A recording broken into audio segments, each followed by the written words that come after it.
Hello, everybody. This is your girl, Lady J, and I am honored to be on the FOL Focus on Liberia platform. I'm a talk show host in the Liberian community. I have my own platform, but I was honored to my own platform called Everything Liberia. Notwithstanding, I was honored when the invitation came for me to be a relationship talk show host on one of the best platforms in our Liberian community, Focus on Liberia. So I did agree to come on and be a relationship talk show host. This show is going to be a recurring, consistent show that's going to be airing every Thursday at 9 p.m. Eastern Time, and it's going to be 8 p.m. my time, which is Central Standard Time. I do live in the state of Minnesota. I'm a single mom, and I'm a student of psychology. I have different businesses that I run. I have been one of the only talk show hosts in our community that have ventured into talking about relationships. So when I was called to be a part of this platform, I was surprised, but very humble to come and talk about these things. So the phone lines is going to be open. I was given this. They're going to give me topics that I'm going to talk about. So it's not going to be just me coming up with any random thing. And this is something that we agreed upon, so that there can be, some togetherness in what is done. Because this is not my platform, and I want to make sure that that respect is given. So I was given a topic that I have researched, and I'm going to be talking about. Please invite your friends and share the video. There'll be a time where you can call in and ask questions, or you can also come and contribute based on what is being discussed today. So if you did follow the caption, you see that we're going to be discussing the 4 pillars of intimacy. I am not going to discuss all 4 pillars because they are really huge subjects, and the time frame that I have on here is about an hour 30 minutes based on our viewers calling in. So I'm going to start with pillar number 1, and then next week I'll do pillar number 2, the following week, and so forth. And it's going to take about a month for us to get through this. But by the time we are done with this, you will understand what intimacy is.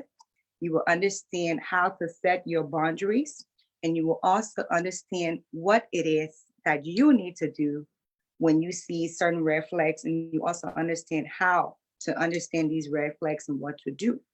So I did some research, not a lot, because I already kind of know, the topic. So I just kind of like skim over it. And this is going to be a conversation between you guys and I. So we're going to learn from each other. I think one of the reasons why I was asked to be a talk show host on this show, because I've experienced a lot of things, and I know a lot of, I have a lot of knowledge about these things. So that's why I was given this opportunity. And again, I want to say thanks to the Focus on Liberia family for trusting and believing in me to be able to do this. If you have any other questions when you call in, you can feel free to ask, because I want to make sure that there is trust between us.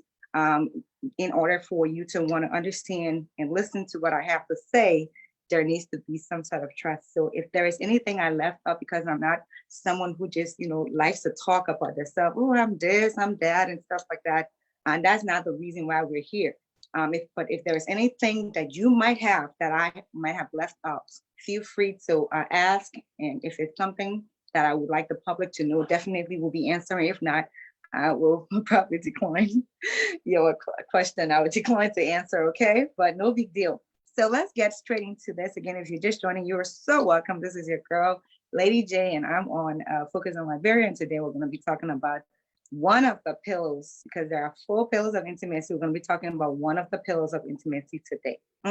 So I took some notes because I want to make sure that I'm not leaving anything out. I like to make sure I'm thorough when I'm giving these kind of information, because it's going to be detrimental if I don't give the right information. It's going to be rewarding if the right information is given and is understood and taken in by the audience. Okay.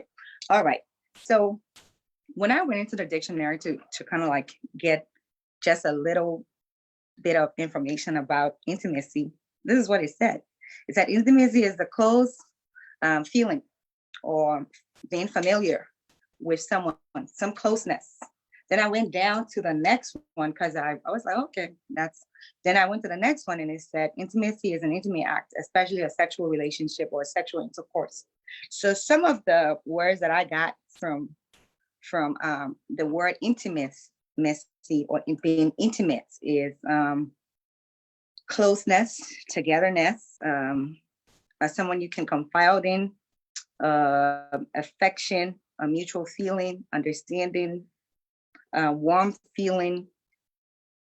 And when I went down to the part where it says sexual relationship, it went on to say like a sexual intercourse, sex, love making, carnal knowledge, um, and things like that. So today we're going to be discussing the first pillar.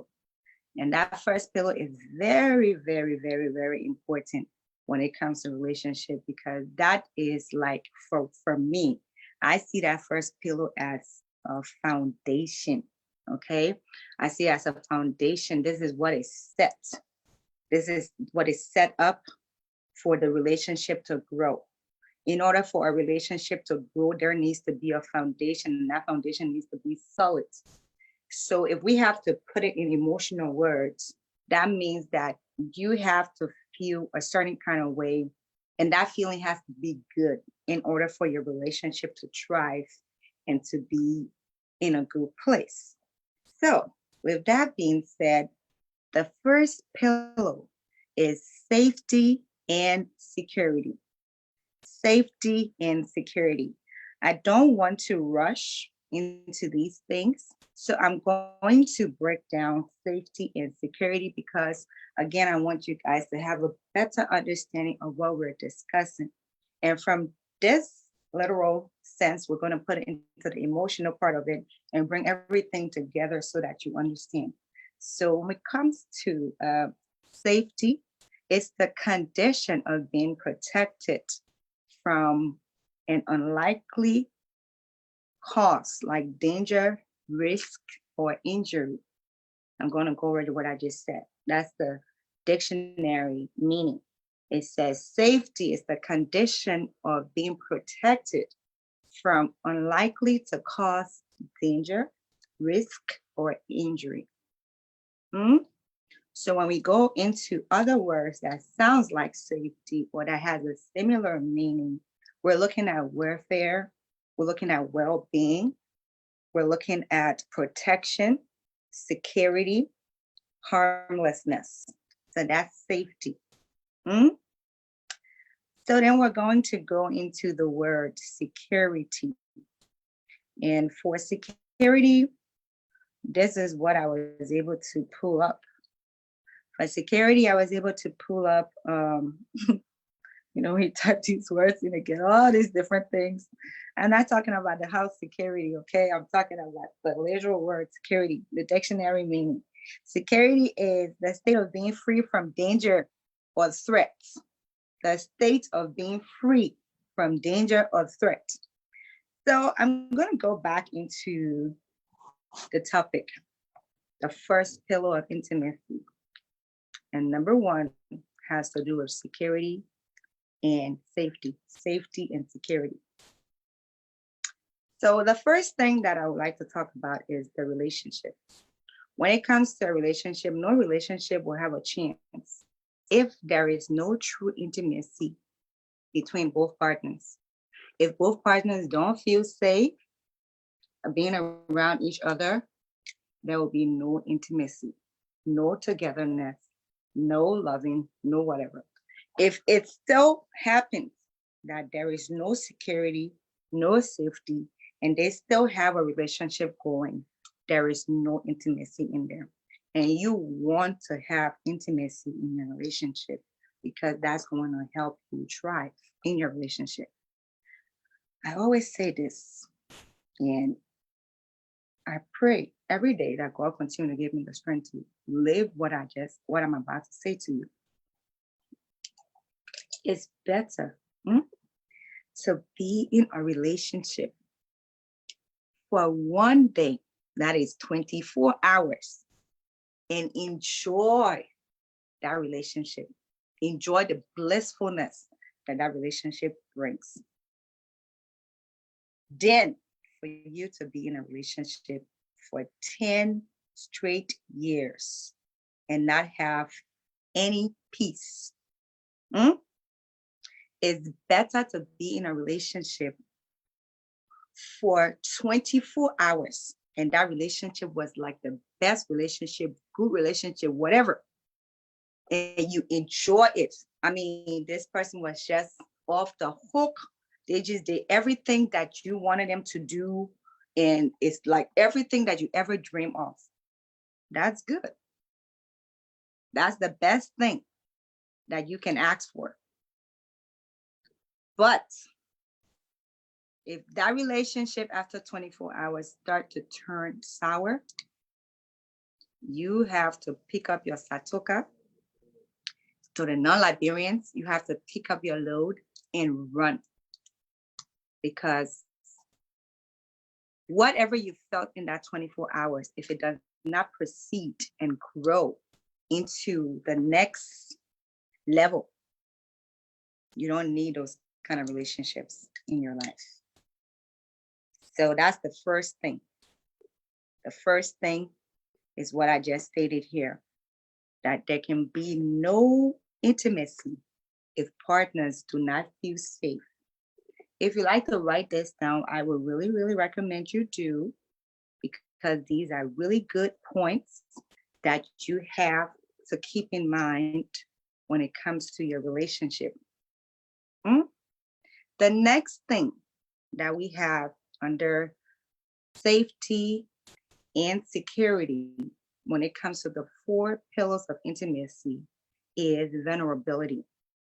Intimacy requires vulnerability, and vulnerability requires safety. Intimacy requires vulnerability, and vulnerability requires safety. So what does this mean? It simply means that in order for you to enjoy your relationship, you have to become vulnerable. We'll go into the dictionary to look for the word vulnerable, because we want to make sure that we discuss what vulnerable means. Vulnerability is the quality and state of being exposed to the possibility of being attacked or harmed, either physically or emotionally. I'm going to go over that, okay? The quality or state of being exposed to the possibility of being attacked or harmed, or either physically or emotionally. I'm going to go back to the next point that states intimacy requires vulnerability, and vulnerability requires safety. Now you see where I'm going with this? So in order for you to be intimate with somebody, you have to be vulnerable. That means you have to open up yourself to them. Normally, you won't open up yourself to somebody and say certain things to them if they're just a stranger. But if you're going to be intimate with this person, you have to be vulnerable. Vulnerable can be anything, like taking off your clothes, telling somebody about yourself, about your weaknesses, your strengths, and things like that. And as the writer rightly stated, vulnerability requires safety. So now that you've opened up yourself, and this partner knows a lot of things about you, and you've opened up yourself because you had to be intimate, and this person knows a lot of things about you, they can attack you physically or they can attack you emotionally. And if that happens, you don't want to be there. But if they use those things to nurture your relationship to the next level, that's something that covers intimacy, and that's a good thing. So the next thing, and we're going to look into under the first pillar of intimacy, which we are now under the safety and security section. Physical safety is paramount. In that, any threats of violence are totally incompatible with intimacy. So, a lot of times what does this mean? Physical safety is paramount. Physical safety has to do with the outside of you. So anything that has to do with your outside, that's your physical safety. And so when they say it's paramount, that is so important. And this particular section right here falls under domestic violence and abuse in a relationship. And that's what it's stating, that physical safety is paramount. It's very important. And they wanted to say that any threats of violence are totally incompatible. So when violence starts to come in, physical violence, there is no intimacy. And with that, you again, my darling, have to run, because that is not a good place to be. You don't want to be in a relationship where you become a punching bag. But I'm going to talk to Stephanie, who's my boss, and I will let her give me a topic on domestic violence so that I can go deeper into it. This is not about domestic violence, it's about intimacy. But we're discussing domestic violence in this topic because it's part of what creates or take away the intimacy with the person that you were with.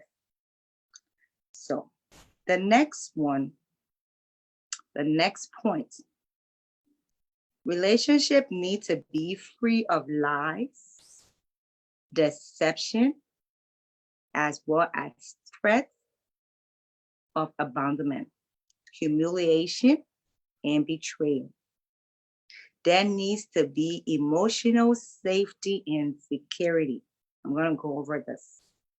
Your relationship needs to be free of lies, deception, as well as threats of abandonment, humiliation, and betrayal. That is, there needs to be emotional safety and security. I'm going to break everything down a little bit for us. Relationship needs to be free of lies. A lot of times when you start a relationship, I think people are like in this. Okay, so when a relationship starts, there's a certain thing in the brain that creates love. And there are about 4 of them. They have the dopamine. We have the, I call it DOSE. So the dopamine and the oxytocin and let's see, endorphins and serotonin. Those 4 things that I just called, they are all related to what makes a person love. So when you have those things, when you join into a relationship or start talking to somebody, you get excited, and those things create a good feeling for you. A lot of times when that happens, people tend to not be honest with the person that they are with. Please continue to share the video. This is very important for us as a people, for us as a society, for the whole world. It's very important that we listen to these things, because these are the things that can either help you grow as a person or break you. So please continue to share and invite your friends and tag, okay? So we have lies. A lot of times you find people lying at the beginning of a relationship because they want to get that person that they are pursuing, or they want to get that person that's pursuing them. And once a lie has been told, it's really hard to go back on it and say something different unless you want to come clean. But first impression is very detrimental to a lot of relationships, because it takes away your ability to create a lasting impression. So lies. In order for a relationship to be emotionally safe with security, there needs to be no lies, deception. Sometimes we are not who we say we are, or we're not what we say we are in regards to maybe our relationships that we are currently in. When we cover it up and say, oh, I have a troubled relationship. I'm not even living with a man or a woman anymore. And, I've been telling this person I don't want them and it's still just around. It's just because we have a child and blah, blah, blah, blah, blah, blah. People deceive other people. And with those things come red flags that removes that intimacy, that removes that emotional safety or security that a relationship needs to thrive. We also have threats and abandonment. Those are usually from people that are called, who are narcissists, and they will tell you, if you do this, I'm going to leave you. Okay, if you do this, I'm going to leave you. And they say these things because they want to put fear in the partner that they are with. If you don't do this, I'm going to leave you. If you do this, I'm going to leave you. And a lot of times that takes away a person's safety, because now they think that, oh, I'm forced to be with this person. If I don't be with this person, or if I don't do what this person say, they're going to leave me. Though that statement of threats of abandonment usually come from people who are narcissists, and I'm going to talk about it as we go on. The good old narcs, they are all around, and they have different characteristics and stuff like that. We'll talk about it. Okay, humiliation. A lot of times you're in a relationship and people will humiliate you privately and publicly, and tell you how stupid you are or whatever it is and stuff like that. I always tell people that I become intimate with, and that the same mouth that I use to kiss you and tell you I love you, or that I'm into you, I can't use that same mouth to spew insults to you. Because when I use that same mouth to speak unkindly to you in regards to insults, then I have taken away something from our relationship. And I never knew what that was until I started researching this thing today, and I see that it falls under intimacy, because when you're humiliating another person, it takes away their emotional security, their emotional safety. They don't feel safe because they're being humiliated. A lot of times you see people who are popular and famous, they don't really, you don't really want to go for such people, because they don't have, you, whatever you do, other girls are doing it, other men are doing it too. So you have to come in differently. They will humiliate you. They will not talk to you on the phone as they're supposed to talk to you. They'll cut you off. They don't consider your feelings, because there are so many other people vying for their attention like you. So, that's just an example.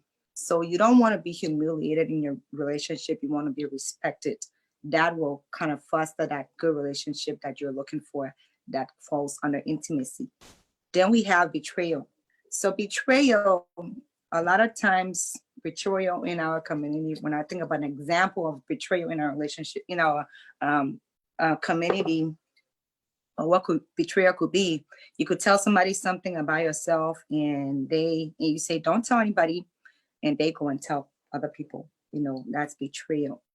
You could also show them, pictures that are nude of yourself, because maybe you guys live far away, and what happens, boom, that relationship thing is out there, and you got people talking about it, okay, so your pictures are out there. A lot of times you see a lot of girls having this problem in our community, where they took these pictures, or in a sexual act with their person that they're with, or they send these pictures to Liberia or to somewhere around the world. And before you know, something happens. They don't even break up, but something happens. And the whole thing just blows out of proportion, where they see the picture everywhere. That is betrayal, because that person never expected to be treated that way. But at the end of the day, they were treated that way. And it caused for concern when these things happen, because it's not supposed to be that way. Mm? It's not supposed to be that way. We're supposed to be able to, when people depend on you and confide in you in a relationship, whether that relationship doesn't work or not, you have to keep whatever it is to yourself. That depicts somebody who is mature. Mm? Okay. So if all of those things that I just mentioned, if they're not there, or if they are there in a relationship which is negative to the relationship, it kind of erodes the relationship and it brings a negative feeling of where the person feels that they're not emotionally safe or secure. That's the next one. And then this next part is if your partner is emotionally or physically threatening, or emotionally or physically unfaithful, or fundamentally not to be trusted, and to refrain from deeply hurting you, how can you be intimate? So, a lot of times, all of these things, I just went over them. I went over the physically, the threatening, the physical. So, physical threatening, has to do with I will beat you, I'll put my hand on you, I'll do this and stuff like that. You're physically standing in front of somebody and you're threatening that if you leave me, I will kill you. You leave me, this, and stuff like that. Those are physical threats. Emotionally or physically unfaithful. If you say you're in an intimate relationship with somebody, that is you and that person. When you decide to divert and go and be with other people, you're being unfaithful to that person that you have decided to be faithful to, or you're decided to be in a relationship to, and that is not okay.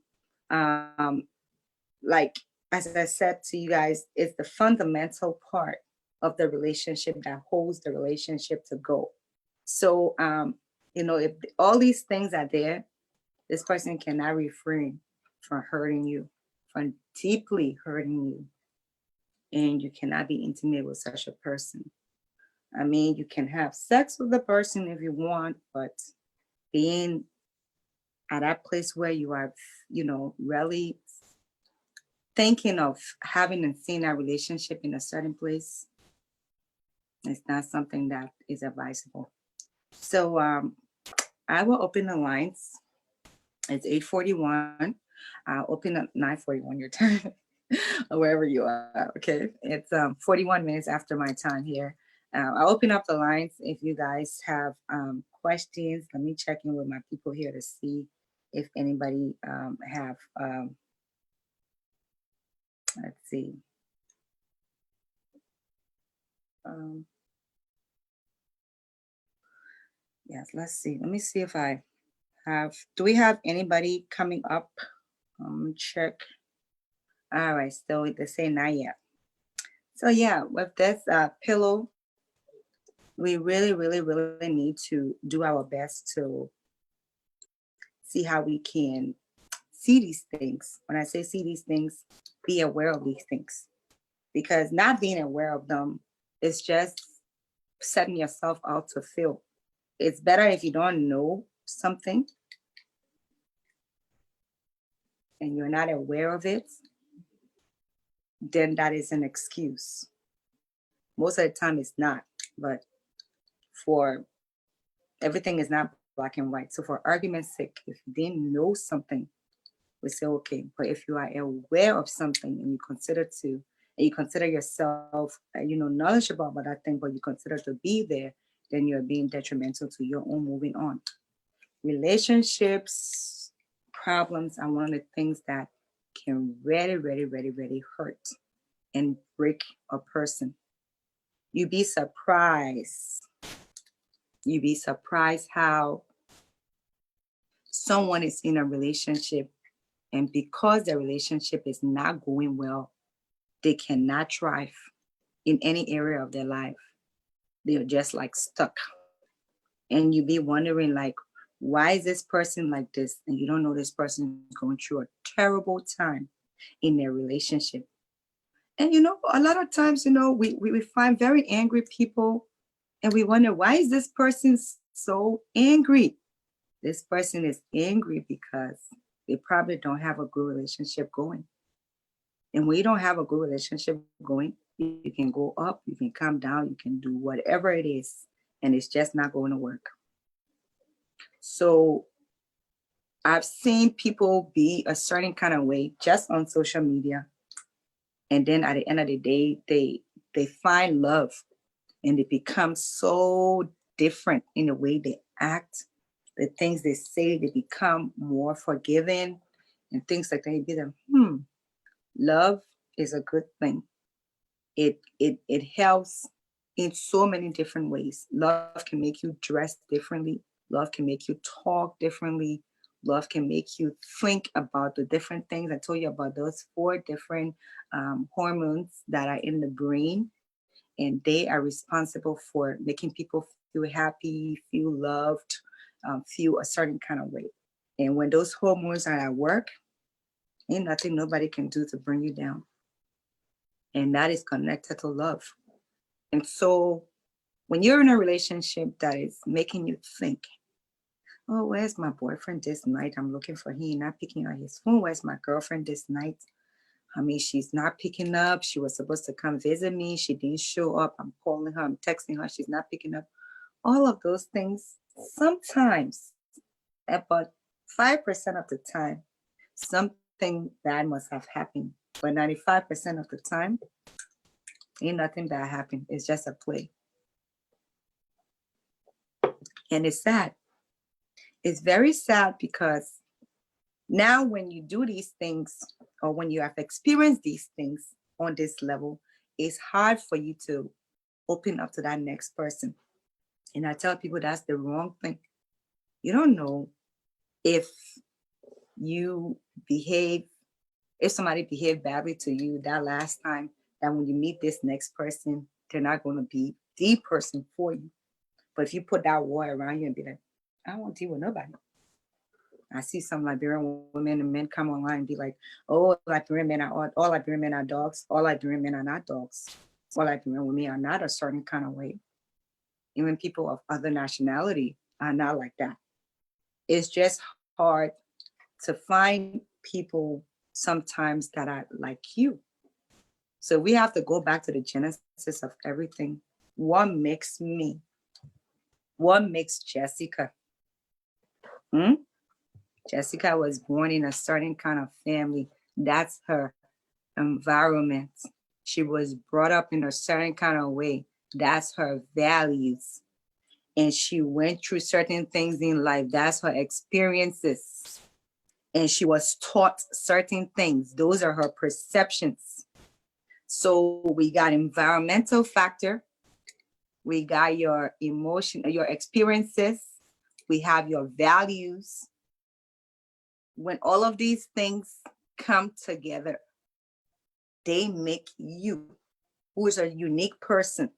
So when you meet another person, you can't think that the way you think, the way you feel, the way you will eat, the way you are brought up is the way this other person that you've met is supposed to be, or they're supposed to be like your ex that you just had a relationship with. And that is the problem we have. We don't come with clean slates. We come with all these luggages. And that's why sometimes when you are in a relationship and it broke up, it never went well, you have to wait and give yourself time. Breathe from your stomach outside, exhale and inhale, and then look into what happened. It could be your fault that this relationship didn't work. It could be the other person's fault. But people don't like to give themselves time to heal. As soon as their relationship don't work, they got something to prove to the person who left them. They got something to prove to the community around them. They got something to prove to their Facebook family and friends and haters and lovers on Facebook. They got something to prove to the whole round world. I've been single for a minute now, and I do talk to people, but there is one thing I tell them. My privacy is paramount. That means that we're not going to be putting no pictures out there until we figure this thing out. I'm not going to be calling your name and telling nobody that you're my boo. because we're not there yet. We will be private.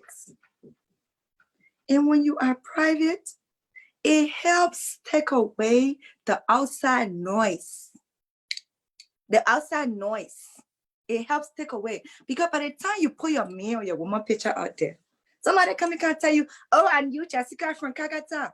Her father was the principal for BWI. I know that little girl. She's so frisky.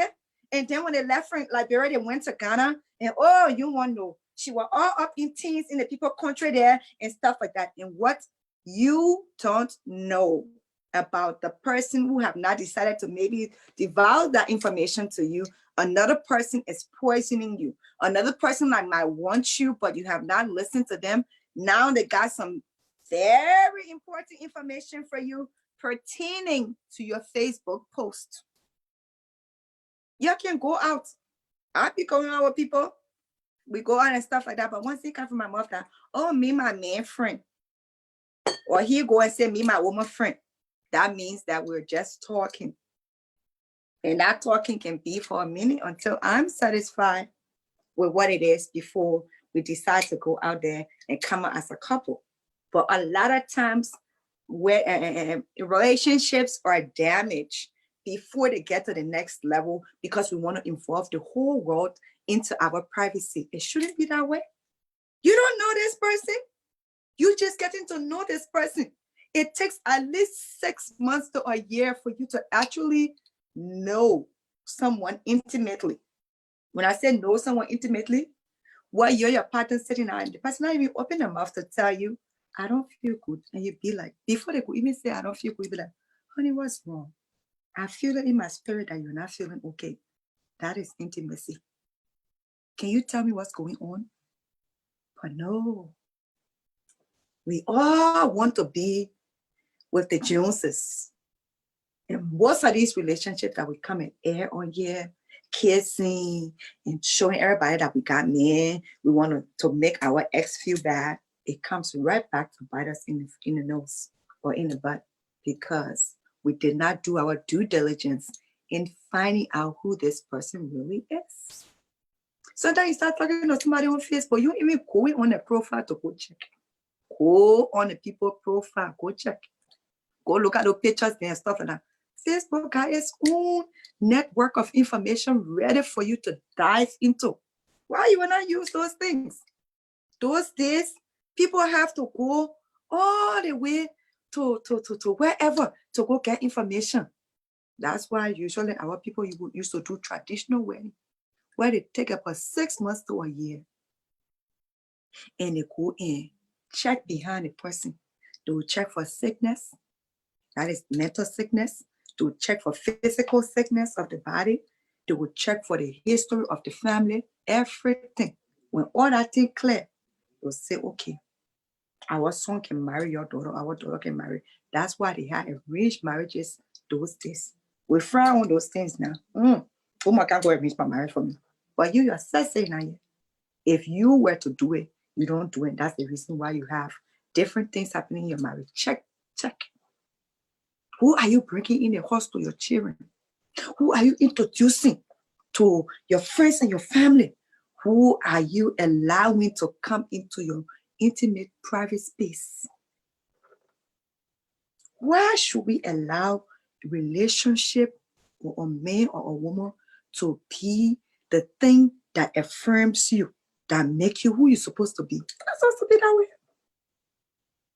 I see a lot of Black boys, sometimes Black men, from the African descent, they be with white ladies and they think it's a trophy, it's an honor.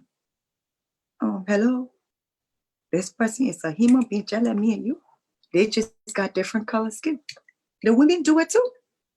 They be with a white man and it's all about my white man, my white man, my white man.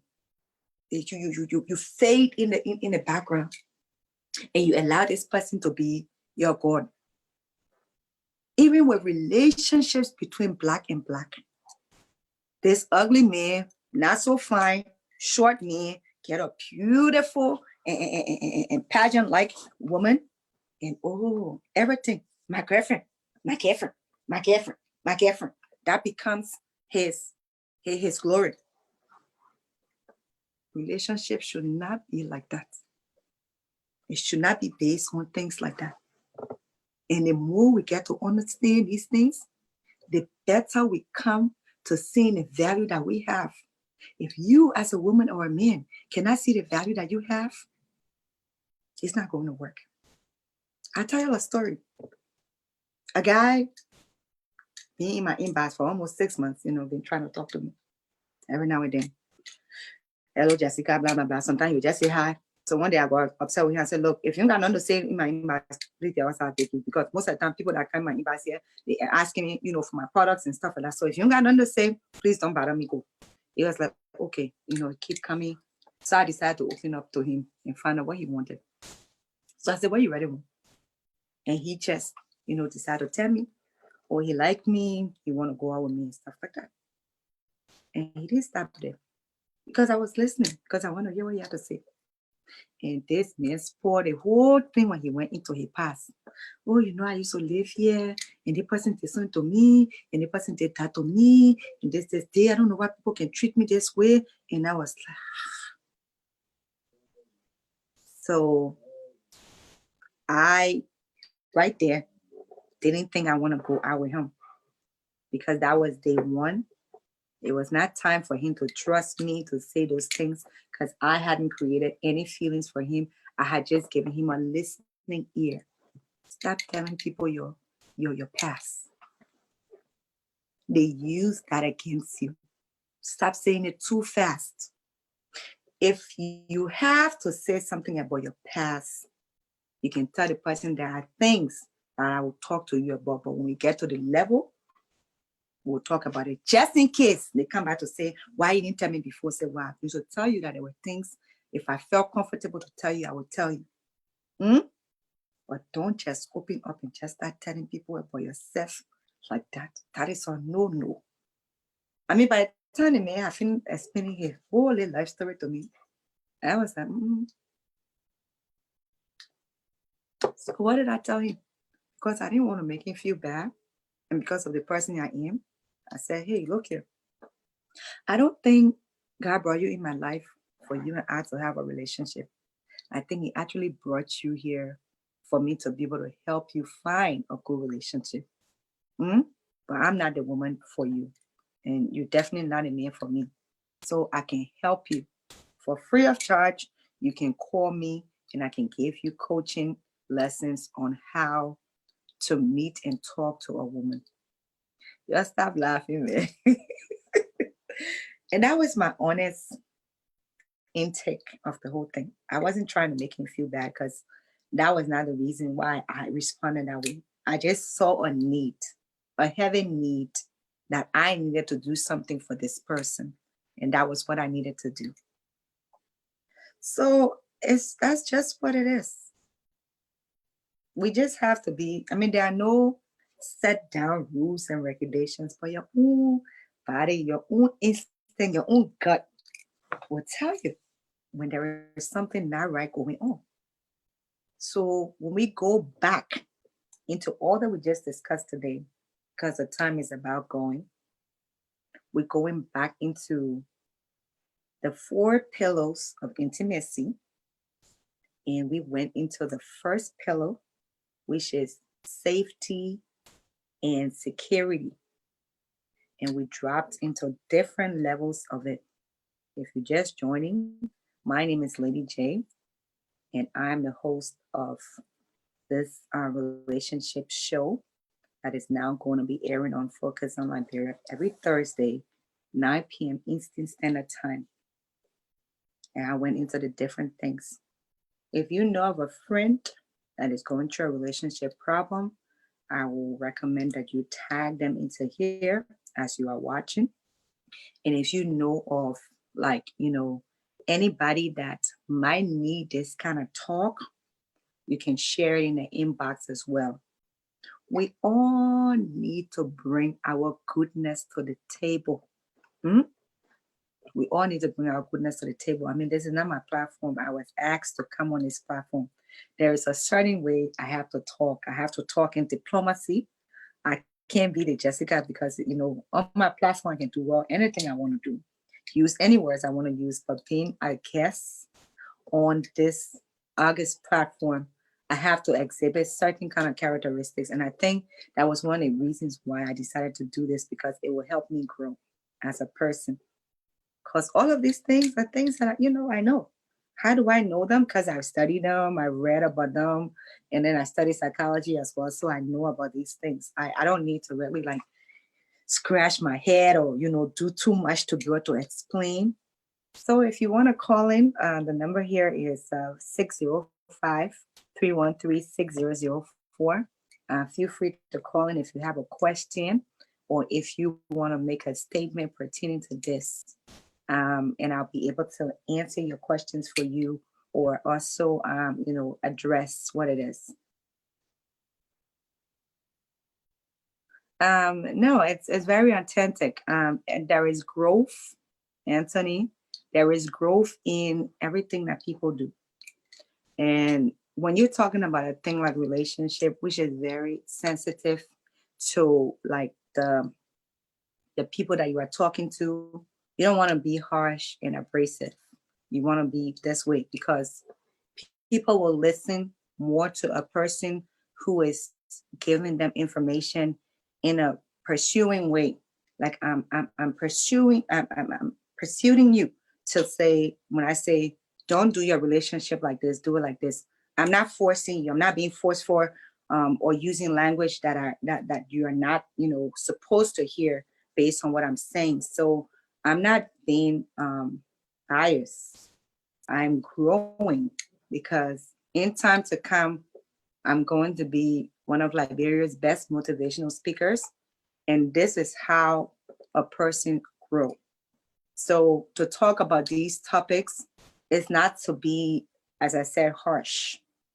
These are things that people are going through. There are people sitting right here under the sound of my voice right now that are going through these things. So when they hear me being harsh, and they'll be like, oh, I don't want to listen to her. But if I create an atmosphere that they can come and listen, then that means that I have done well to be able to make somebody understand what I have to say. So if I'm on my own platform, that's a whole different thing. I can say what I want to say. But on this platform, there's going to be a level of respect. There's going to be humility, and there's going to be an openness where this is my form of being diplomatic, using decorum to be able to express myself. Yes, I know I'm not like all of the other talk show hosts that use, certain words, but I'm still going to be above what I do on my platform, because this is another person's platform. So if I've answered your question, I hope I have. So if you guys have any questions, again, the number to call is 605-313-6004. Let me see if I have anything pending. All right, so my director is saying I have questions on Facebook. So if you have questions, you can put your questions here, and I will answer those questions for you. Let's see. So yeah, if you have questions, I'll be here to answer the questions for you. You can start putting your questions down here, and I will answer those questions for you, okay? And again, thank you guys so much for joining. I was kind of feeling nervous because, that's not my platform. I was feeling nervous. It's like I'm in the principal's office or something, and it was like, something, but we as time goes by, I'm not nervous or anything, because I know my what I know my material, and I know what I need to discuss. It's just that, I was like, you go into someone's house and they say, my casa is your casa, my house is your house, and all those things, but you still have to make sure that you show some respect. So that's kind of what's going on. How about men who are intimidated by well-spoken woman or woman? Oh, that's a great question. You should really call says Evangeline, you should really call the number, but I will address it, and I hope you can call. All right, so she asked a question. Sister Evangeline Tara asked a question. How about men who are intimidated by well-spoken woman or women? So this is it.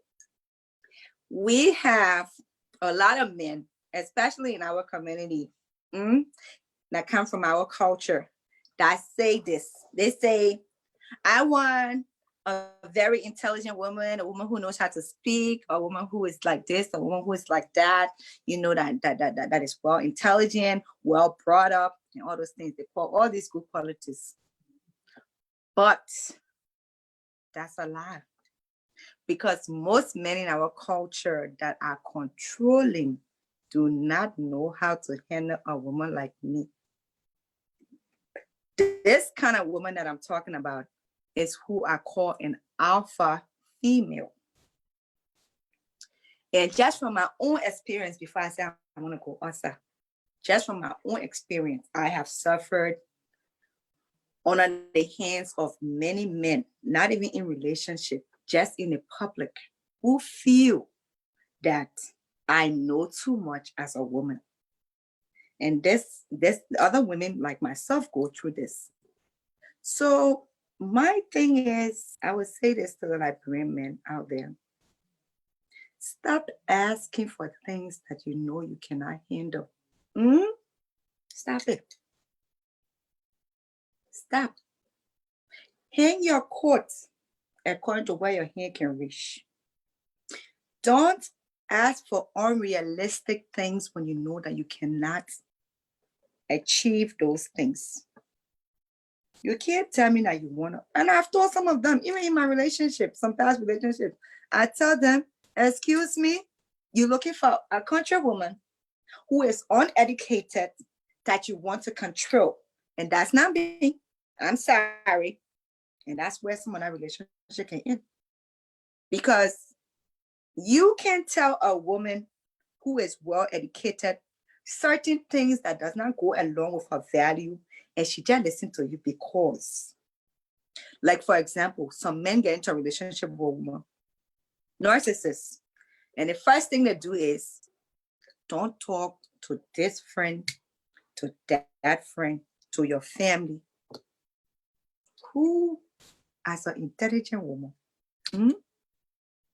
will allow a man to tell her, don't talk to this person, this person. Excuse me, did I know you? Did I know, do I know these people before I met you? Yes. Am I going to break up my relationship with them just because you have arrived? No. Oh, you talking over me when the person not even talking over you. But you feel intimidated because the person is well spoken. Don't do it. If you're not an open-minded man that is that I'm even going into education. If you are not an open-minded man, that's all I'm going to say. Because it ain't got nothing to do with education, ain't got nothing to do with whatever. It only has to do with the mindset of being open-minded to know that sometimes the partner I am with is an alpha female who's a very intelligent woman. And based on those things, I will respect and support her. It doesn't mean a woman going to wear the pants in the home. No, I'm against that. And that's another topic I will discuss on another day.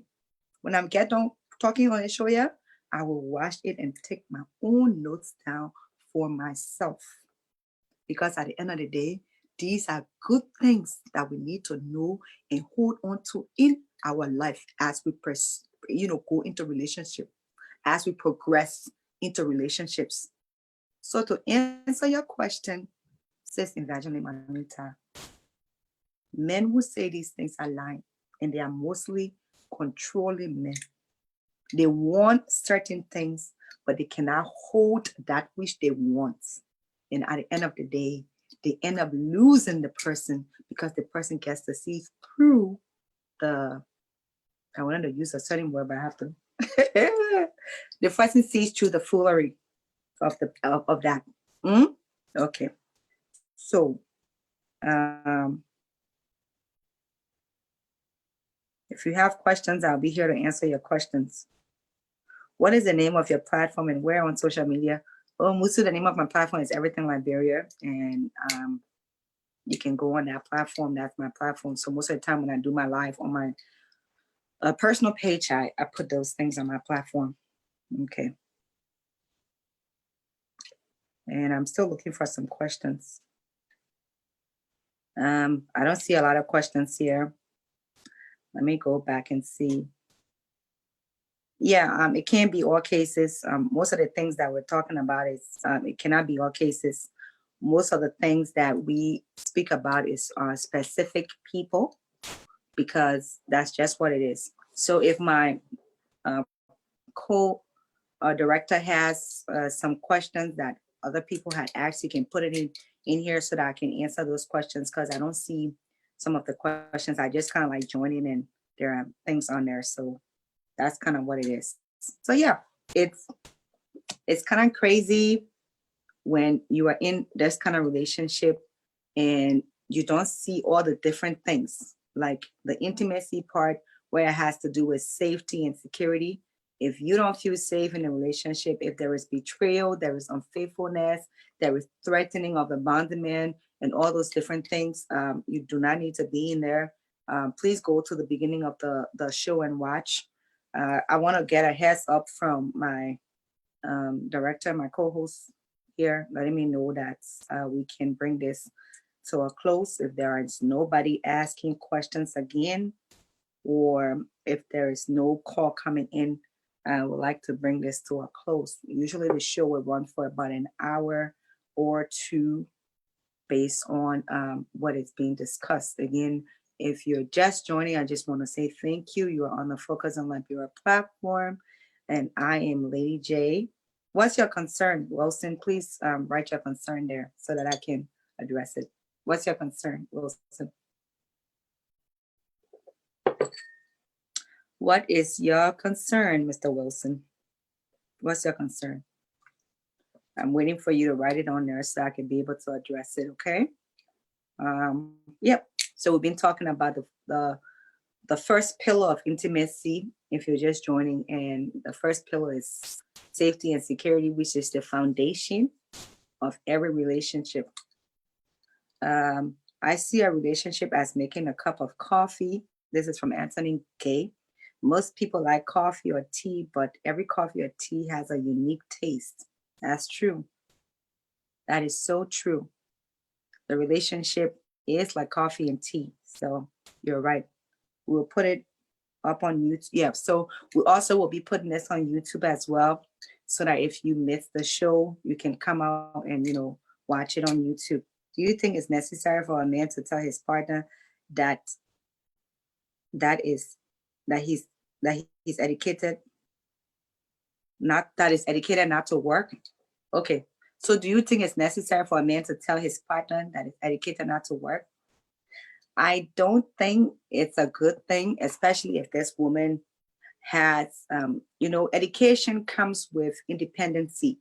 So when you tell a woman who is educated, who has gone to school, has learned something, and you say, don't work, it's kind of degrading for her in a way because you're trying to take away her power, because working for her means that she's going to be utilizing that which she has studied. So let's say she went to school and she studied accounting. She would like to be in an accounting firm to be able to express what she has studied. So if you say don't work, it's not okay for her, and there will be problems in the relationship. So if a woman is educated and she wants to work, allow her to go and work. To inbox me the program if it's not recorded. Oh, okay, I can inbox you the program if it's not recorded. So that's pretty much it. You guys bring the questions. I like the questions. Please bring the questions. And Mr. Anthony, Mr. Gibson, I hope I was able to answer your question for you. Yeah, bring more questions, please. I need more questions so that I can answer you, and then we can bring this to a close. I really want to engage with the audience and be able to answer. And if you have a question, just put it on here. How would you address the topic of low self-esteem by either partner in the relationship? Great question, Musu. How would you, low self-esteem is not a walk in the park situation where it's the day that it started. Low self-esteem starts from early childhood. So then you have to go back into that place to kind of find out If it's you, why do you have low self-esteem? If it's your partner, why does your partner have low self-esteem? That's the first thing that you have to look into. So if you get a partner that has a low self-esteem, um, it's it's kind of like a tricky place to be, because people that have low self-esteem are not confident of themselves. So there's gonna be a lot of things that they might not open to doing because of the low self-esteem they have. People that have low self-esteem, you have to always assure them. If they say stuff like, so you don't want me anymore, be like, if you still want the relationship, be like, baby, why would you say that? I love you. I love you. I want to be with you. What do you think about this clothes that I'm wearing with you? I mean, then you'd be like, okay, let's change the tie, let's change the pants, let's put this on. People that have low self-esteem, they need that constant affirmation of the love that you feel for them, and of the support that you will be able to give them. And so that's where the vulnerability of this intimacy thing that I was talking about, the pillar of intimacy, comes in. Because if they don't feel safe with you emotionally, they're not going to be able to proceed. And that low self-esteem is just going to continue. I always say, if you suffered in the first part of your life, you shouldn't suffer in the second part of your life. And this is with the lower self-esteem. So either partner can help other partner that has low self-esteem. But if both partners come in with low self-esteem, it's a double whammy. I don't know, then you have to do some therapy or counseling to be able to get to that next level. Or you'll continue listening to moi on Focus on Liberia, and we'll be able to fix it up. Okay. All right. Um, Joseph said I should invite him on my next show if I don't mind. Okay, we got to do that. We'll take care of that. I am going to be transferring these things on YouTube. They do. So yes, I'll be transferring all my shows on YouTube. So I will be putting that on my page. And my name is Jessica Osterholt, or you can see on Everything Liberia page. I'll be putting all that information on there. Facebook doesn't have a call button anymore. It's true, Facebook doesn't have a call button anymore. But you can call the number 605-313-6004 if you want to make a statement or ask a question, and then you'll be brought into the show. So yeah, that was a really good question. So thank you so much for that question. That was a great question. Thank you for your question, Wilson. Gibson, thank you for your question, says Evangeline. These are good questions that I think we should ask, because these are things that we need to talk about. Talk about partners who struggle to say I love you. One partner says I love you, but the other does not respond. Busu, this I love you thing is a great thing too, great point. This I love you thing is kind of like has been taken for granted, because a lot of times people feel a strong emotion and they really think it's love, and it's not love. And then they just say it. So a strong, lustful, emotion or strong affection is not love. And sometimes if you tell a person that you love them and they don't respond to you, maybe they're not there yet. And if they're not there yet, it's okay for them not to respond to you, because that's them being honest.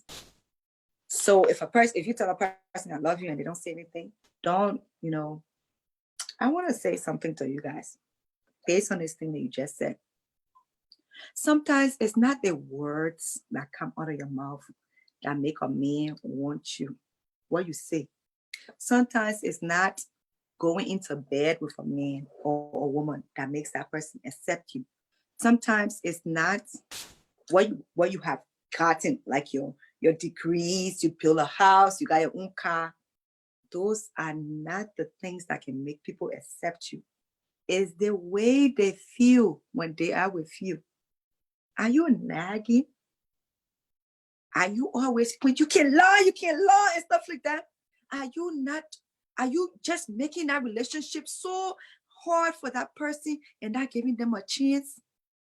You and somebody, I know it's hard to see two people just meet today and be on the same level of understanding. Sometimes another person will run 20 meters ahead of the other person. You have to wait. Let that person get to you. So in this I love you situation, it's better for a person to withhold the I love you until it's really They really feel it before they say it. They're for them to say it without meaning it. So that's a good one. Lily, you're the best. I love listening to you, my favorite. Thank you, Akita. Joseph Dean, do WhatsApp number for the show. Okay, we will take that into consideration. My director here at the post should do WhatsApp. So we'll be looking into doing WhatsApp, okay, people? That's a great idea. What do you think? What do you think the problem is for people that don't overcome the anger in relationship? Anger is very deep. Anger is like a soul. And again, we have to go way back into child development from the toddler period, going to puberty, going to young adulthood. Why is this person angry? There are some things that they have not dealt with. And when you are angry, it's very, very, very hard for you to be in a relationship because the smallest thing that you are supposed to be able to tolerate, you become angry about it. So most people who are angry needs to go through therapy. Sometimes people just say hello to you. It's a good day. Wasn't good about today. Why is very good about today? Today is not good. It's not a good day. What are you talking about? It's like nothing sounds good in the ear.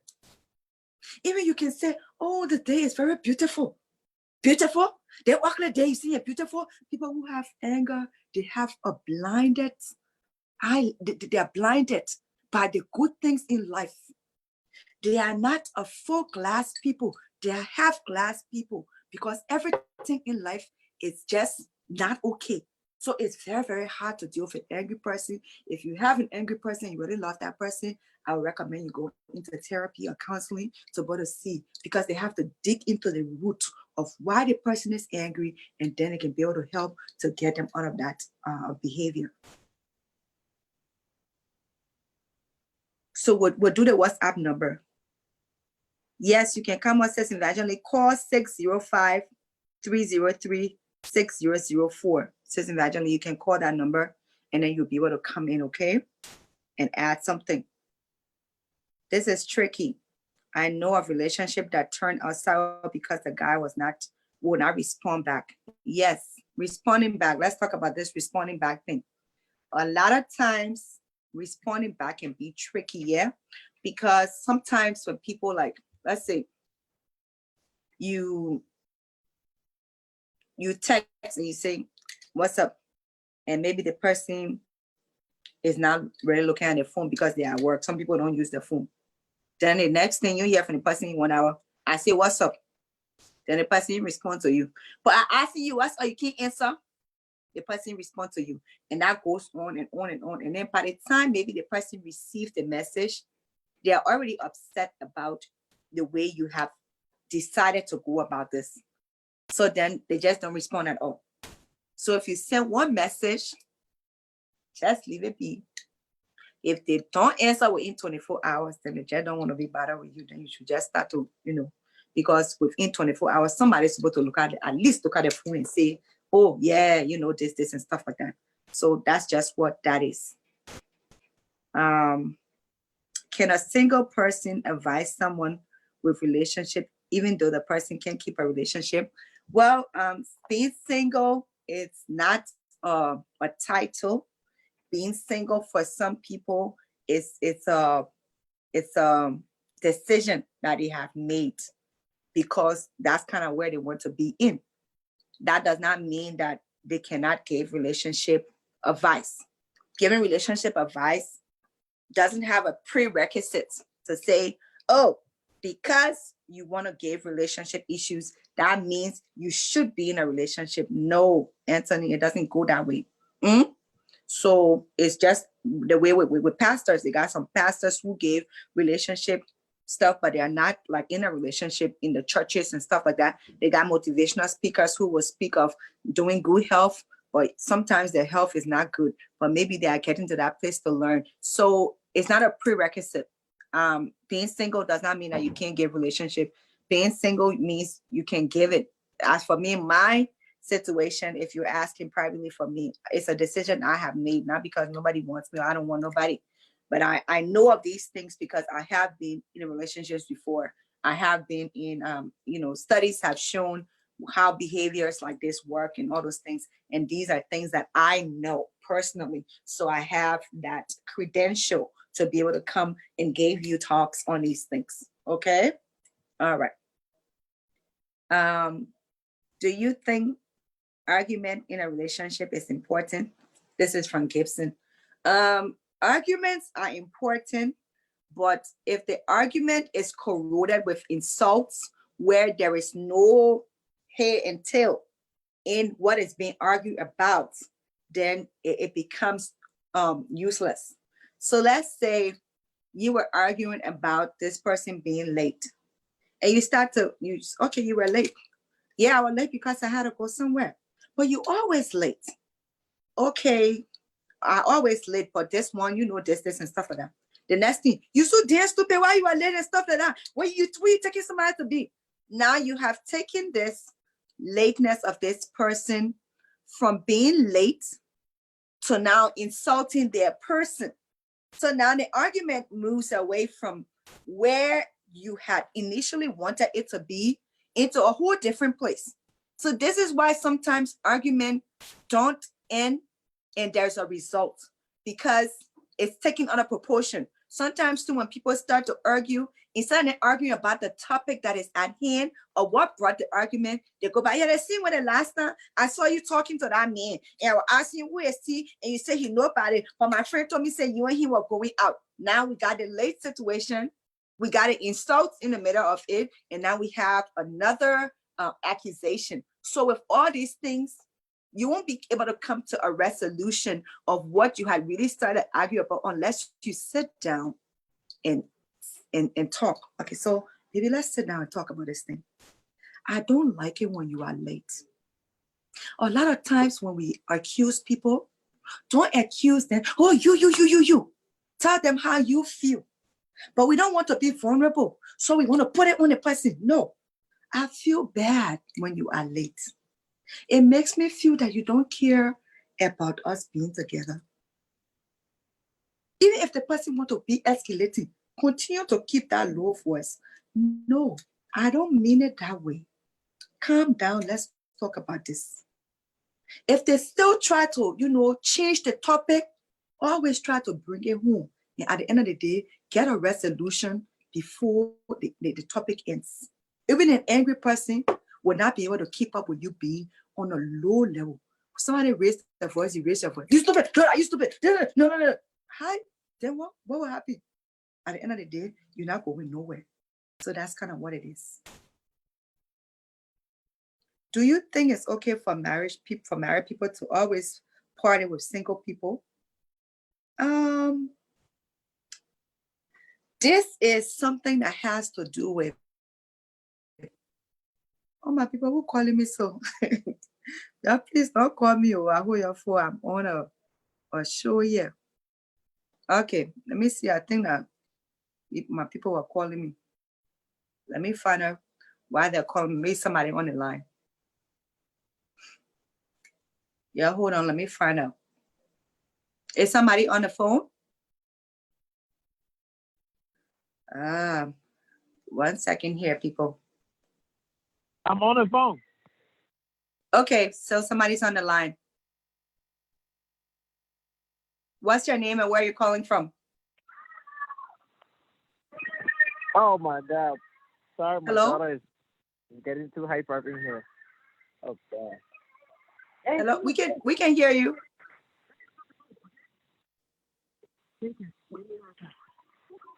Hello, what's your name and where are you calling from? Hello. Yes. Hey, my name is Anthony. I'm calling from Philadelphia. How you doing? Okay. Welcome to the show, I Anthony. think I'll have to call back. My daughter is acting up a little bit here. Oh, okay, no problem. So I asked. I don't know if you read my last question. I can pull it up Did you here. See my last, did you see my last question? Let's see. I don't think I have it up anymore. What's your last question? So, are there any benefits for people in a healthy relationship as compared to people who are single? And if so, why? Are there any benefits for people in a healthy relationship compared to people who are single? Yeah. Okay, when it comes to benefits, we're looking at like the good things that you might get from being in a relationship. In a situation where all things are equal, again, sometimes it's Uh-huh. people's decision to be single. And sometimes when you're single, you're going through a phase of not wanting to be with anybody because you want to grow out of where you were.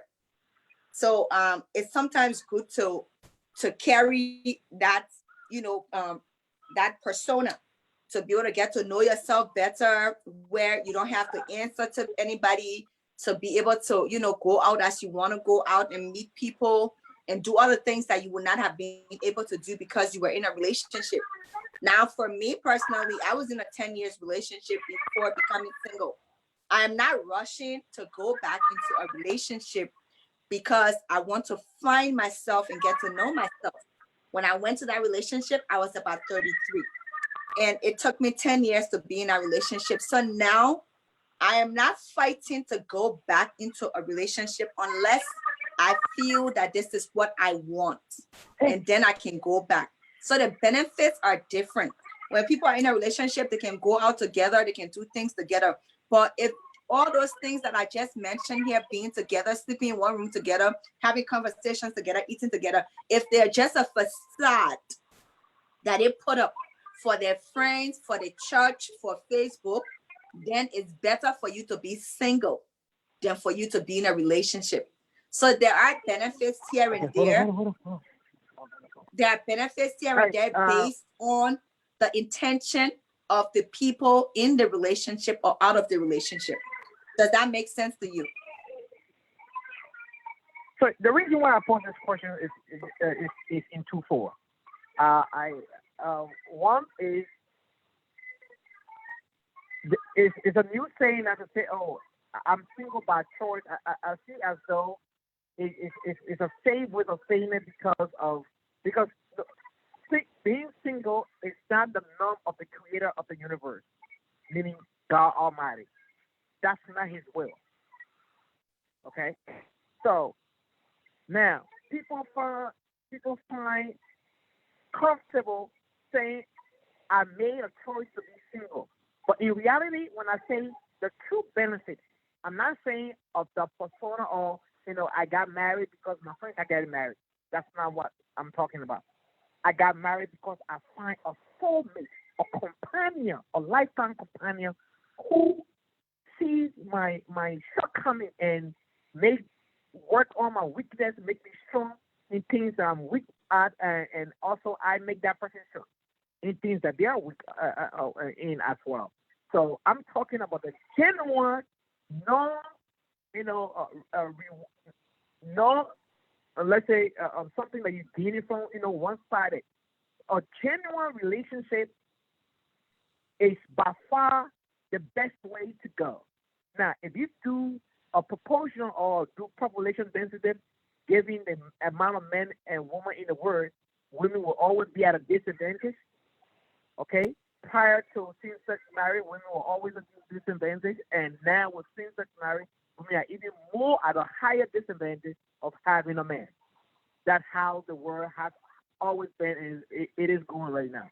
Okay, even statistics show that there are more female babies that have been born in the last 6 months compared to male babies who were born. And so True. statistically, it does not favor the narrative. However, the reason why I brought up this thing because I come across in my line of work, I come across well-educated, beautiful, successful women who are single. And I started asking myself, why this woman is well-educated? She's beautiful. She's good-looking. She has a house. She has everything. But she's missing one thing. It's that companion. Why? And to find out is that I started doing my own research and I started watching other shows and I also started doing some research. I found out that the listing that the women had, the standard that they set, that man, perhaps God has not created that man yet. But what the expectation of what that man should look like or should be like does not exist. So that puts a huge amount of women who are well educated. I'm talking about women that make six figures in this country. I'm not talking about outside the United States. I'm basing my perspective on women in the United States, women of color, women of non-color, and of diverse race. But they are well educated, lawyers, doctors, nurses, you name it. I'm not talking about blue collar job. I'm talking about white collar job, and the age goes from 24 to 45 between that age group. And So I'm trying to wrap my head around this thing. Why are these things happening? So, what I can say about this, and those are good points that you have raised. Those are really great points. When you see a woman, as you rightly stated, got everything going, and she's not in a relationship, be like, why? Have you even thought about if she had just left from a 15, 20 years relationship that she endured a lot of damage in, and she needs to take care of herself? Have you ever thought of that? If you see a 24-year-old girl that got everything going, but is not in a relationship, do you think that maybe she was raped by her father, or she was raped by someone and she just doesn't want to be in a relationship because she's trying to heal? It's not all about the mind that women want to look down on men, but there are a lot of situations, there are a lot of things that make people, again, by choice, don't want to be with another person. And it's better for you to not come into a relationship damaged and all a certain kind of way versus whatever it is. Some people want to be true to themselves. Some people don't want to lie about the situation and say, oh, I just want to play with somebody. Matters of the heart are not things that people should play with. And women are nurturers. Women are people that nurture. It's a woman that keeps a relationship. It's not a man. If a woman said today, I want this relationship, no matter what that man does, she will be able to nurture and keep that relationship going. So at the end of the day, when you put these labels on these women because you think that it's because of maybe what they have, it's wrong. You don't know what that person's story is that brought them to that place that they decided, this is what I want and this is what I want. There are times that we can be patient in our life, saying, this is what I want. I don't want a no-nonsense person. I want a God-fearing man. I want a man that's going to be able to understand my strengths and accept it and all these things. And at the end of the day, God will be able to bring that person for you if you are, at the end of the day, patient enough to wait.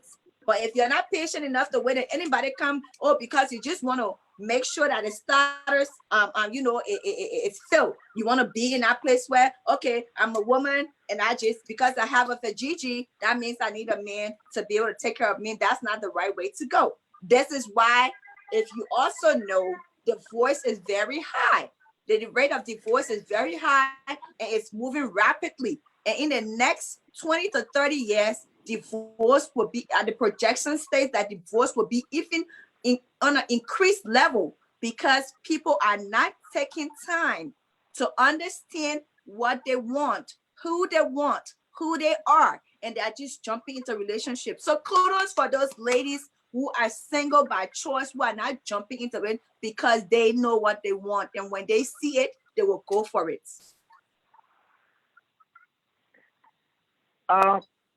Great point. I just had a reservation on, but I'm not laboring them. Most of these people that I mentioned, the people that I come across along my work, and conversations have been held.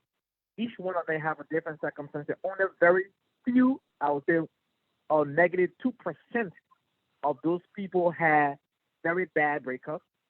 I would say a good 45% of them, it's just that choices of men that they want does not exist. When I say it does not exist, is that when I made an illustration of a relationship, like making a cup of tea or coffee, it's because everyone all here, if you don't like coffee like me, you would like to drink a tea or hot chocolate.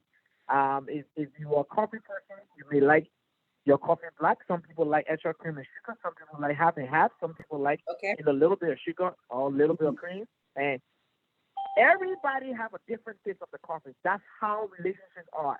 every relationship has a different things that drive that relationship. Whether it's the way the person, treats you, or it's the way the person handles circumstances when they arise, and all of the different things. Something is driving the relationship. Every relationship is never the same.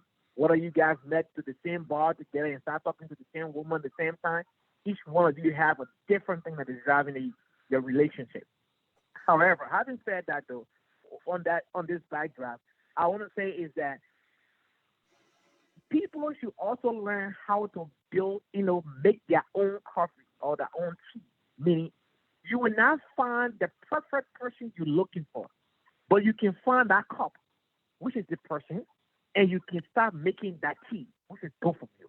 And if you're looking for Mr. John, 60, tall, and that chocolate color, whatever the case may be, perception in your mind that you envision, you're not going to find that chocolate. But however, you will find out that person, and you should be able to clean them so they can look like that dark chocolate or fair skin color you will find. Because to really find a person, even ourselves, we are not flawless, let alone looking for somebody who is flawless. So my whole take to the whole thing here and to this conversation is for people to not have high hopes and be willing to build or make their own cup of tea as if it tastes right to them. So you find this person and work with that person in the interest of both of you. Because if you're gonna wait for Mr. S and say God will bring that person, God not gonna bring that person. I see that all the time. I say, oh, God will bring my husband. Well, God not gonna bring your husband. Your husband you're looking for, he's right next to you. The idea is you gotta find that husband and start cleaning that husband so he can look the way you want him to look, or clean that wife so she can look the way you want her to look. If you're waiting for God to bring that person, God not going to. Why? Because God gave you common sense. That is the 5 senses. You got to apply those senses. And so it works for you.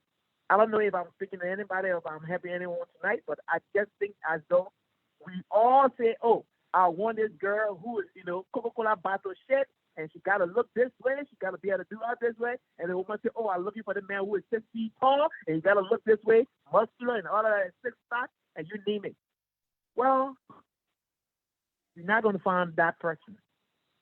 The only way you will find that person is you got to put in your mind that you got to go to that coffee maker, make the coffee or make that tea the way you want that tea to taste.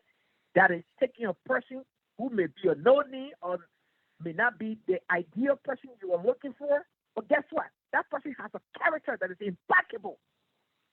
Outstanding character that you don't even know that person has. They may not have the look.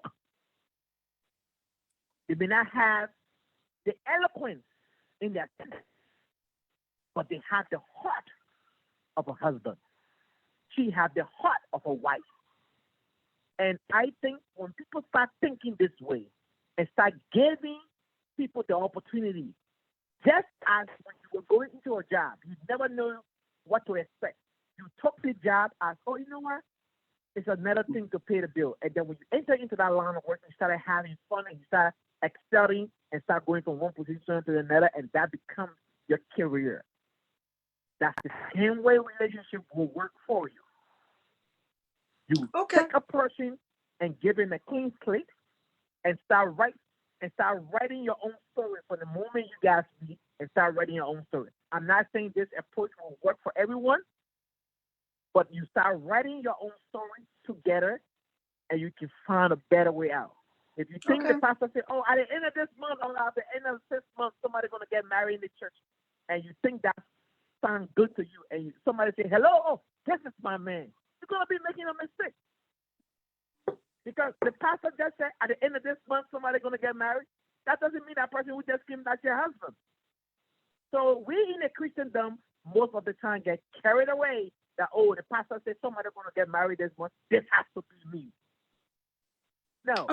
What we need to do is to find a person that can work with us, can understand us, because every person has his or her strengths and weaknesses. Each one of us, we have our strengths, We have our weaknesses. I'm not speaking to you tonight to say, oh, I'm Mr. Perfect. My relationship I'm in, my wife is the one that gets the relationship going because she understands me better.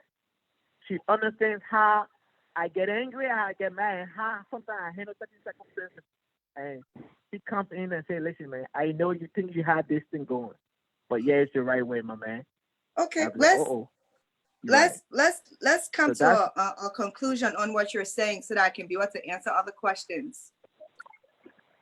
sure. So my conclusion is that give an opportunity. Whatever hurt you in the past may not be the circumstances in the future. So yes, you may have been hurt. It's a learning experience. But if John comes or Mary comes in your way, give them the clean slate. And don't hope or don't be afraid that John gonna do the same thing to you or Mary gonna do the same thing. I think sometimes some people be thinking of that past relationship and don't get the current relationship or opportunity to, actually reveal itself. And if you're Okay. holding on and say, oh, I don't want to be hurt, I'll put my one foot in. You can't put that one foot in and one foot out. You're not being genuine. You're not being honest. Okay. It's just like I an athlete who understand. got injured and don't want to leap up high. So that's just my perspective. I mean, it's my opinion. It's not a matter one. Thank you so much, Anthony, for coming on. I appreciate you. All right. All right, let's take the next caller. Hello. Hello. What's your name and where are you calling from? Yeah. Calling from Chicago. This is Evangeline Parr. Well, it says Evangeline, you're welcome to the show. What's your take on what Anthony just said before you go into the what you wanted to say? Well, let me first agree with him when it comes to the church. I remember at my church, the pastor said, when I say God going to send a man to your door, that doesn't mean the man going to come and knock at the door. It means you have to get out and associate with other people. Right. And this is the mistake most of our people when they go to church. Oh, God will send you man. God will send you man or God will send you woman. No, they didn't say the person will come at your door and knock. And that's our people should get that from their brains. Another thing that he said I disagree with, like when somebody and you break up or when somebody hurts on your past or whoever hurt you and you're taking your time to get into a relationship, it sounds like you pushing people away. Because if the right person can, I think you will see it. It sounds like you waiting like to be like, oh, this person they're doing, they are looking for fault in there. I don't think so. Because when the right person come your way, you will know. It don't take a genius. God don't have to come to your door for you to know. And the other part, I disagree with him. Just because somebody choose to stay single for a little bit or to wait a while, that doesn't mean they are unhappy or when they're married, then you have to be married in order to be happy. There are people who've been married for 10,000 years and they're just in it because of maybe convenience or whatever with sharing bills or anything can happen. And there are some marriages too, people are happy and they in it. It's the same way when somebody want to be single. And sometimes, most times, when like people looking at looks or it's a human nature. When you see somebody, you have to be attracted to them in order to like them first before you discover their behavior. Because you can't just see somebody and know them right away. So attraction going to be there. But as you grow up, when you're in your dating age, like teenager, you will clown around and say, oh, I want to. You'll be counting, looking for looks and things. But when you reach to a certain age, it's not what you're looking for. It's not our age now. I don't know about other women, but my age, that's not what I'm looking for. I'm not looking for, oh, he's so cute. Oh, he's there, but our conversation should match. If you call me in the middle of the night or when I tell you that I'm going to work at this time, you're calling me 2 a.m. for what? That's a bully call talk. There's nothing logical coming out of your mouth. You almost say your conversation, as soon as you open your mouth, you don't, nothing logical coming out of your mouth. I get bored. I want somebody who must say, and I'm not going to coach you either. to put stuff on the table and be like, oh, I want man, when man does this for me, then I can like them. No, I'm not going. I want to see you what you can do. Yes, I will put certain card on the table and be like, I want certain thing from this relationship. It's my right to tell you, hey, this is what I want. I'm not here to date for 10,000 years. You and myself to be shacking up. Then 10,000 years later before married. No, I don't want that. Yes, I will tell you those things. But I'm not going to tell you to say, oh, I let men to do this for me. I let men to do something because man, I'm giving you ammunition and it's not your real self. Now you want to impress me. So that's different. And speaking of intimidation, like most men would say, oh, I want an educated woman. I want a woman who is independent, who knows it. And I think it's a blatant lie. Right. Undercover, when you take men from the public and put them behind closed door, you'll find out that most men don't want women like that. They feel intimidated by them. Most time, especially when they even know her paycheck, they get scared. And especially our African men. It's only one can say, oh, yes, I want woman to be something. But majority of them, as soon as you say, they get intimidated by women, outspoken women in the community. Even in our, let me give an example, in our grandchildren community. Because of that, you see a lot of women, when you even ask them to partake in certain position in the something, they intimidate because they intimidate our men, they're insulting them because they feel, oh, they want to, she this and that. I've seen even in the Liberia community, some of the advocate or BP people or whoever like talk a radio show or talk show and things, we respect women. We respect women, but when it comes to certain things, they don't even talk about women issue. They pass by. It's so quick, like it's just another day.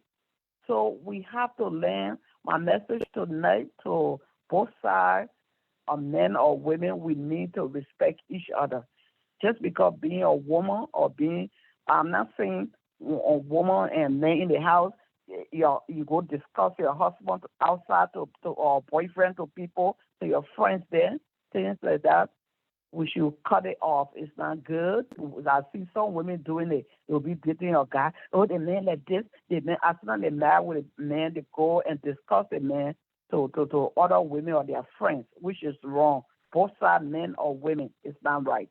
And that's my message tonight. And before I end, we have women too or men that have low self-esteem in a way. I don't want to say most, but I think what I noticed let me give myself for example, like when a woman or girl child don't have love from her father, you don't have that nurturing from your father. Sometimes it makes women to start desperate for it. They be needy, like want to be with guys, and they think without that person they can't live, or they have to be in marriage. And a lot of our women go through that because our parents back home, when their children are born, they don't even give them that affection beside our mothers. And some men have that issue too, that needy issue. But mostly it's our women. So the advice to the men with girl children, you try to show affection to your girl children. Because like that, they won't be needy men too much. Like, oh, I want that. When without men, I can't sleep.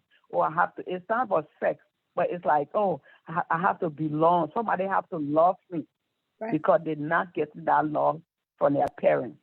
Right. Thank you. Thank you so much. I appreciate you, Sis Evangeline.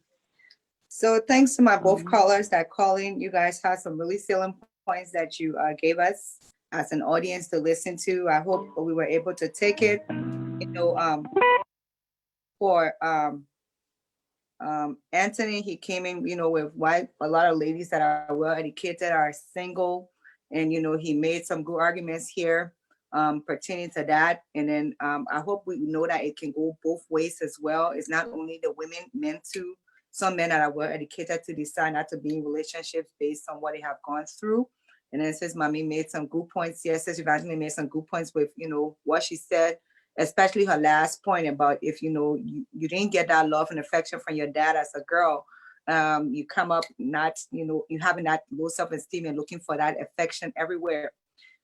Thank you so much for it, for those points, especially, when it comes to where we are now. I think these are conversations that we need to continue to have, because if we don't fix it now for us and our kids that are coming up, we have a whole generation of kids that are coming up that are unable to understand what it means to be in a family unit, what it means to be intimate. Everything that we do in front of our kids, monkey see, monkey do.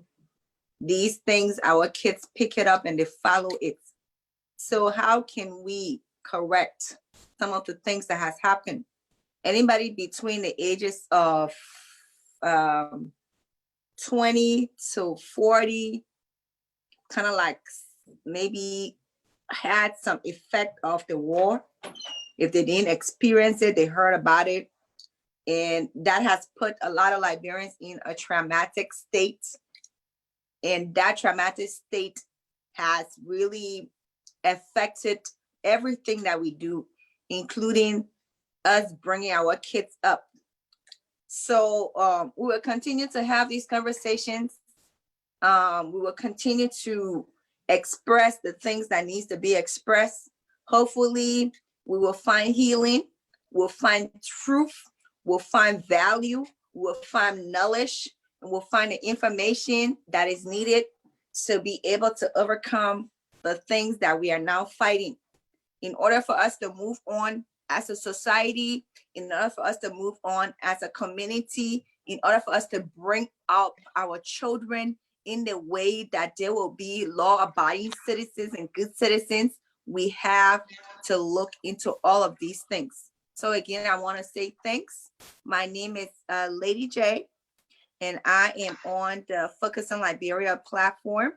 I will be here every Thursday, 9 o'clock Eastern Standard Time, and 8 o'clock and my standard time, which is in Minnesota, the Midwest Central Standard Time. And I'll be talking about these different things about relationship and sex and how to take care of yourself so that we can start getting into relationships that are more rewarding and taking ourselves out of relationships that cause us emotional feelings that are detrimental to our well-being. So again, I want to say thanks to you all for being a part of the show. Please look up for me next Thursday. I'll be here at the same time to be able to continue the conversation.